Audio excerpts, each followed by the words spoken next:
It's been years since the police solved this murder, but the cameras caught something they just couldn't explain. This unsolved murder house is still hiding secrets. In 1987, a husband and wife, along with their young daughter, were found dead in their home. Their killer was never caught, and neither was whatever seems to haunt the home to this very day. But first, let's start with the haunting. Most locals called it the Whispering House.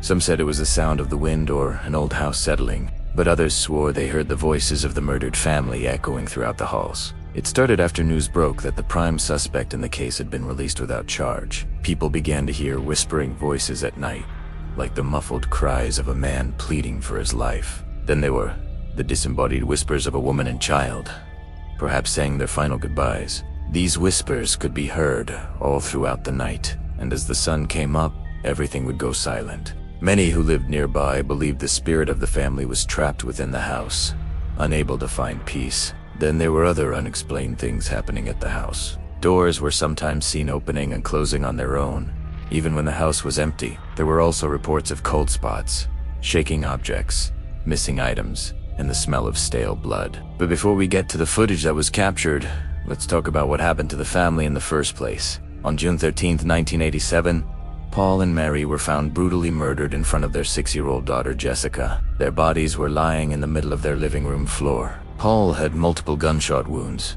and Mary had been stabbed several times. Jessica had also been stabbed, but she managed to crawl to her bedroom and hide until morning. Someone had entered the house and attacked the family while they were asleep.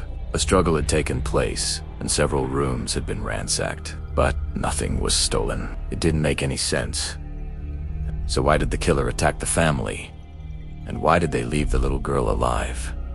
To this day, nobody knows. Detectives searched for clues and discovered a bloody knife in the bushes outside the house. Fingerprints and DNA testing were performed, but these methods weren't as advanced back then and nothing conclusive could be found. After several failed attempts to recreate the crime scene and test theories, the case went cold. But residents continued to report strange activity at the house, and some people began speculating that the reason the killer had left the little girl alive was because he or she was a ghost. Many years passed and the house remained abandoned. Locals refused to go near it. They feared that whoever committed the murders was still living inside and hiding. But what they did not know was that the new owner of the home had secretly installed surveillance cameras inside, so he could keep an eye on the place. He wanted to live in the house, but he was afraid of being robbed or maybe attacked by a crazed fan. What he didn't expect was that the house might actually be haunted. He placed the cameras in the basement, hallway, living room, and each bedroom. For months, nothing was recorded. It was like a ghost town. But on one particular night, the cameras picked up some incredible footage. As many of you already know, our world is filled with ghosts. It's just a shame that most of us cannot see them. While these spirits can't always interact with our world, they're able to move objects and occasionally make their presence known. That's what appears to have happened at the house. For the first few weeks, the cameras showed nothing, but then strange things started to happen. Things that the owner couldn't explain. One night, a door was seen slowly opening on its own. Then another door down the hall opened and closed by itself. It was almost as if the house was trying to communicate with him. But how? The owner was scared, so he turned off the cameras and tried to sleep. But the noise coming from the house woke him up again. As he listened, heard what sounded like footsteps walking up the stairs. Then he heard what sounded like a person clearing their throat. Just as he got up to investigate, he heard a blood-curdling scream. He immediately ran downstairs, grabbed his gun, and checked the footage. This is where things get spooky. At first, he couldn't find anything unusual. All he saw was the closet door opening on its own. But that wasn't all. When he rewound the tape, he could see a shadow moving across the hallway. It was just a blur, like a ghost passing in front of the camera. However, the quality was poor, and it wasn't clear what it was. It could have just been a trick of the light. Then one night, the cameras recorded something no human could explain. The owner couldn't believe his eyes. On the screen was a full apparition of a ghostly humanoid figure. It looked like a stick figure made out of darkness. The strange thing is that the camera wasn't picking up any light sources around it.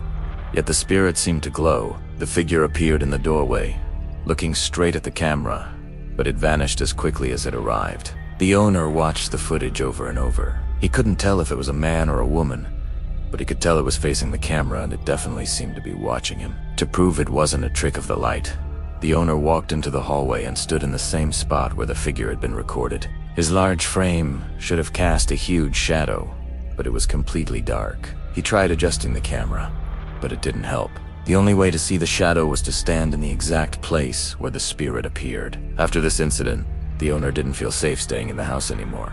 He placed the cameras inside the house and abandoned it. Now he just checks the cameras from time to time to see if anything else has happened. While he was gone, though, other people decided to take matters into their own hands. Some local teenagers decided to visit the house and experience the paranormal activity for themselves. They ventured through the darkened rooms and whispered to the spirits, asking them to communicate with them. As they made their way upstairs, they said they could hear the whispers of the family, like they were hiding under the floorboards. The teens said they could hear them screaming, begging for their lives. Suddenly, one of the kids spotted a figure standing in the corner. He couldn't believe his eyes.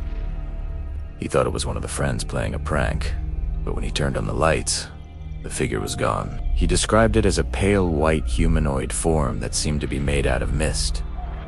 It was tall and thin, and it was floating above the ground. The rest of the group didn't see the figure, but they all agreed that they felt a sudden chill in the air. Later, they would watch the footage and realize the figure they had seen was already visible on camera. It had been standing in the corner of the room the whole time. It had been watching them. The thing was barely visible, like a wisp of smoke, but it was enough for them to realize they weren't alone. However, not everyone can see ghosts. So what else was captured on camera? A few years after the original incident, investigators returned to the house with paranormal experts. They investigated each room and brought in several high-tech devices to detect paranormal activity. Everything seemed normal.